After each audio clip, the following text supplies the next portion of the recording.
Rumah tanggamu adalah ibadahmu, maka ikhlaskan niatmu karena Allah.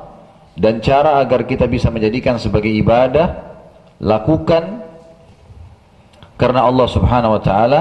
Dan jangan mulai dengan kedosa, mulai dengan tatanan agama. Di antaranya adalah kenali calon pasanganmu sesuai dengan syariat. B, ya, masih di poin pertama, laksanakanlah pernikahan sesuai dengan syariat. Kalau tadi mengenali pasangan, calon, sudah berhasil, sudah dapat yang soleh dan soleha, baik, pegangin itu. Sekarang langkah kedua mau menikah.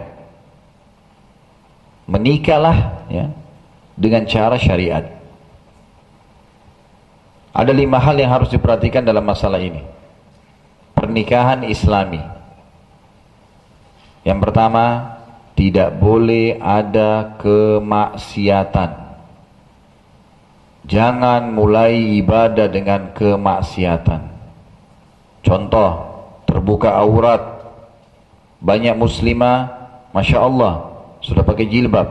Begitu mau nikah, didesak oleh keluarganya, suruh pakai baju adat, buka jilbab. Apa ada jaminan dia bisa melalui malam pertamanya?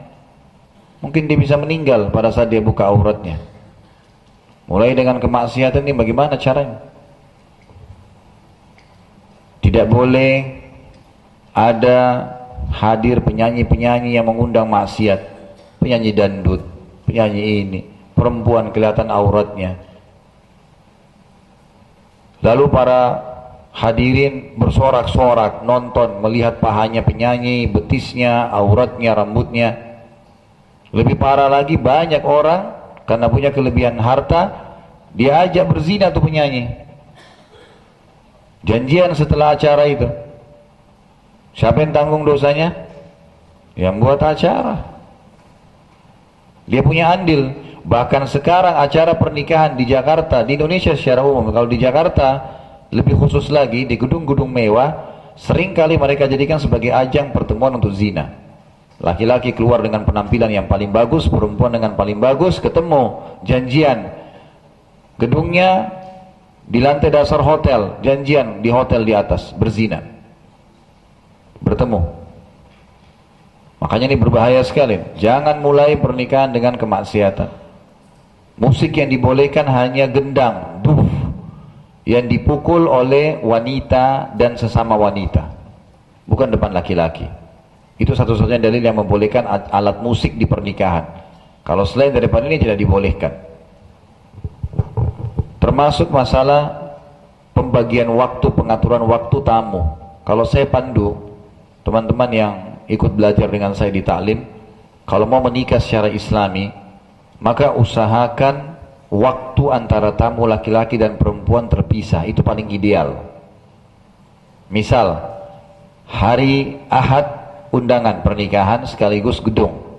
Misal kayak gini, masjid, gedung ini dipakai nikah. Akad nikah jam 10 pagi, habis itu undangan untuk laki-laki, hadir akad nikah sampai duhur. Makan, mempelai laki-laki duduk, tidak ada tirai, semuanya laki-laki. Selesai, bubar. Undangan juga di situ ditulis untuk perempuan, ibu-ibu, habis duhur sampai asar. Semua perempuan, mempelai perempuannya duduk. Silakan ngobrol, silakan makan, gitu kan? Tidak ada masalah. Ini paling aman, paling aman. Karena kita tidak punya andil, nanti tamu akan saling ketemu, ikhtilat, terjadi percampuran antara laki-laki sama perempuan, terbuka pintu-pintu zina tadi. Ini bukan masalah kolot ya, tapi hukum syar'i kita begitu. Mungkin karena kita jauh dari syariat sehingga kita anggap ini kolot, padahal sebenarnya tidak. Kalaupun harus satu waktu Ustaz, karena mungkin ada ibu-ibu nggak bisa diantar sama suaminya. Baik, minimal pasangin hijab. Hijabnya tidak harus kain, boleh yang lain. Mungkin pintu gedung ini dibuat 2, di sana tempat perempuan, di sini tempat laki-laki. Sehingga nanti tamu-tamu pada masuk, kemudian dipersilakan ibu-ibu untuk masuk ke ruangan sebelah, ada hijabnya, bapak-bapak di sini, kursinya masing-masing pisah. Di tempat laki-laki ada mempelai laki-laki, di tempat perempuan ada mempelai perempuan. Itu kalau syar'i. Tapi kalau memajang istri di depan laki-laki yang lain, memajang suami di depan perempuan yang lain, ini sulit untuk dicari hukum syar'inya. Ada pernah tulisan saya baca, orang yang mengatakan siapa yang bilang memajang wanita mempelai perempuan depan laki-laki itu berdosa. Buktinya ada perempuan yang pernah menghibahkan dirinya kepada Nabi SAW, lalu Nabi nikahkan di masjid di depan laki-laki. Jawabannya benar. Tetapi itu kasuistik yang terjadi. Karena perempuan ini datang ke masjid dan mengatakan, ya Rasulullah, saya menghibahkan diri saya kepada Anda. Dan ini tidak aib bagi seorang wanita yang salihah. Kalau lihat ada laki-laki soleh, dia menawarkan dirinya, itu bukan aib. Tapi waktu itu Nabi ditawarkan di masjid, di depan orang, ya Rasulullah, saya hibahkan diri saya. Lalu Nabi SAW melihat ke dia, tidak ada hajat. Lalu Nabi berkata, siapa yang mau nikahi wanita ini? Berdirilah seorang sahabat mengatakan, saya Rasulullah. Lalu akhirnya Nabi SAW menikahkan keduanya. Tapi ini karena kasuistik. Kalau pernikahan secara umum, Nabi SAW tidak pernah istri Nabi dipajang di depan sahabat, itu nggak pernah. Nggak ada dalilnya itu.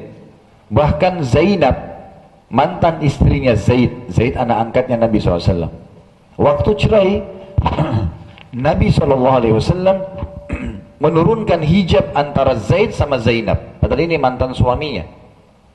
Gitu kan? Menikah dengan Nabi SAW.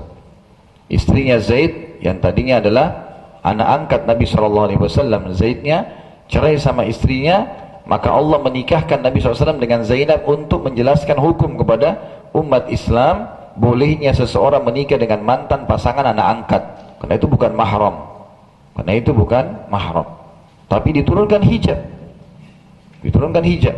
Waktu Nabi SAW menikah dengan Sofia, menikah dengan istri yang lain, Sauda, ya, Hafsah, tidak pernah ada laki-laki yang hadir menyaksikan para istri-istri ini. Jadi memang hukum syar'inya begitu.